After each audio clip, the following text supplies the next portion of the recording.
Hey guys, welcome back to my YouTube channel. So guys, last के जो topic था उसमें हमने MCQs डिस्कस किए थे। तो आज का जो टॉपिक है इसमें भी MCQs हैं। तो चलिए स्टार्ट करते हैं। सबसे पहले जो है व्हाट इज़ किबला। ऑप्शन है first one is sword, second one is diamond, third one is crown and fourth one is pedestal. अब किबला क्या आता है, एक डायरेक्शन होती है जो मुस्लिम लोग फॉलो करते हैं। तो यहाँ पे जो इसका आंसर आएगा पेडिस्टल आएगा। Okay, second one is what is pietra dura. Pietra dura क्या है? पहला है स्कल्पचर, दूसरा है टाइप ऑफ आर्क, तीसरा है हार्ड स्टोन्स, चौथा है वुडन डिज़ाइन। ये इसका जो आंसर आएगा सी आएगा, क्योंकि ये एक मार्बल होता है। मार्बल के अंदर जो एक डिज़ाइन, एक प्रिंट होता है ना, उसको ये कहा जाता है। जैसे यहाँ लिखा pietra dura colour hard stone placed in depressions carved into marble or sandstone creating beautiful ornament patterns. मतलब आप देखोगे कि उस एक सिंपल मार्बल होता है, पर मार्बल टाइप ही एक स्टोन ही होता है, पर उस मार्बल के अंदर ये डिज़ाइन वगैरह करते हैं एक पिक्टोरियल शेप में, तो उसको कहा जाता है hard stone. Okay, third one is consider the following statements about Basavanna's Virashaivism. क्या होता है? पहला है this movement began in Tamil Nadu in the mid 12th century. ये कहा गया कि ये जो मूवमेंट है ये तमिलनाडु में स्टार्ट हुआ था मिड 12th सेंचुरी में। द सेकंड वन है the Virashaivas argue strongly for the quality of all human being. Virashaiva जो आर्गली मतलब स्ट्रॉन्गली, मतलब कि वो चाहते थे कि हर इंसान को इक्वालिटी मिलनी चाहिए जितने भी ह्यूमन बींग्स हैं। थर्ड है this is against Brahmanical ideas about caste and the treatment of women. और वीरा शिवाजी जो मतलब ब्राह्मणिकल आइडियाज़ जो कास्ट को लेके या जो वुमेन को लेके उसके अगेंस्ट, जैसे कास्ट सिस्टम आपको पता ही था उस टाइम में वो था। तो इसका आंसर आता है डी। मैं आपको बता दूं डी सेकंड और थर्ड, जो पहला है ना this movement began in Tamil Nadu, इसका तमिलनाडु नहीं, ये कर्नाटका है, ये आपको याद रखना होगा। ये रिचुअल और आइडल वर्शिप के अगेंस्ट थे। ये इनिशिएट किया था बासवाना ने और उसके कंपेनियन जैसे अलामा प्रभु और अकामा देवी ने।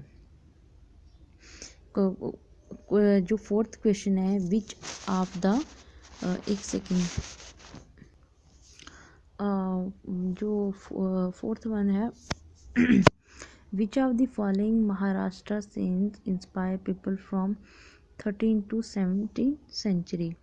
मतलब कौन से महाराष्ट्र के जो सेंट जो भी थे, तो वो इंस्पायर मतलब कौन किस वजह से 13 और 17 सेंचुरी में किससे थे? मतलब पहला है धनेश्वर, सेकंड है एकनाथ, थर्ड है नामदेव, फोर्थ है तुर्काराम।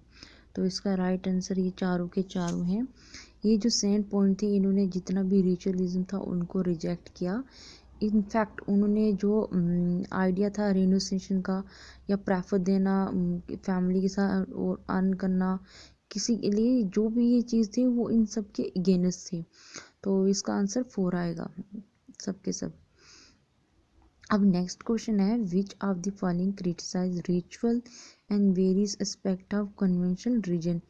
कौन सा ऐसे मतलब रिचुअल और कई तरह के जो एस्पेक्ट है कन्वेंशनल रीजन के, कौन से जिनको क्रिटिसाइज किया? पहला है नथपंथीज, दूसरा है सिद्धाचारा, तीसरा है योगीज। तो ये तीनों है, उन्होंने इसमें बताया गया, उन्होंने एडवोकेट किया मतलब रेनेसेंस ऑफ वर्ल्ड के मुताबिक। उसके मुताबिक जो पाथ था साल्वेशन का, मेडिटेशन का, या फॉर्मल कोई भी अल्टीमेट रियलिटी या रियलाइज़ करना, एकता में वो मतलब रियलाइज़ करते थे। उन्होंने क्या क्या अचीव किया? उन्होंने इंटेंस ट्रेनिंग दी माइंड और बॉडी थ्रू, जैसे योगासन, ब्रीथिंग एक्सरसाइज करना, मेडिटेशन करना। ये जो ग्रुप था ये पॉपुलर हुआ लो कास्ट में, आपको याद रखना होगा लो कास्ट में ये पॉपुलर हुआ था। नेक्स्ट क्वेश्चन है which of the following pairs are correct about Sufism method. कि सूफीज़म मेथड ये दी गई और बताना ये पेयर करना कौन कौन से करेक्टली हैं। पहला है जिक्र, जिक्र का मतलब वो है चैंटिंग। दूसरा है सामा, सामा का मतलब लिसनिंग। तीसरा है रक्स, डांसिंग। तो मैं आपको बता दूं, सामा जो है वो इसका सिंगिंग आएगा, लिसनिंग नहीं। ऐसे सामा, ऐसे सिंगिंग, आप याद रख लेना। जिक्र हम करते हैं चांटिंग, ये तो पता ही है। रक्स का मतलब क्या हुआ, डांसिंग। अब नेक्स्ट क्वेश्चन है, which of the following pair is are correct. जो नीचे दिया गया पेयर है कौन सा करेक्ट है। जैसे ख्वाजा मोहिद्दीन चिश्ती, ये पंजाब में है क्या, नहीं।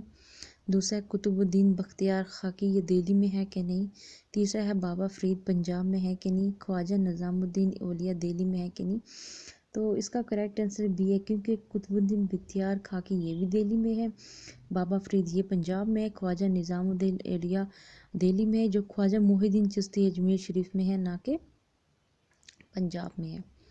ये देख ले, जैसे ख्वाजा मोहिद्दीन चिश्ती अजमेर में, कुतुबुद्दीन बख्तियार खाकी दिल्ली में। Okay, right. So the next question is, consider the following statement about खंगास के बारे में बताया।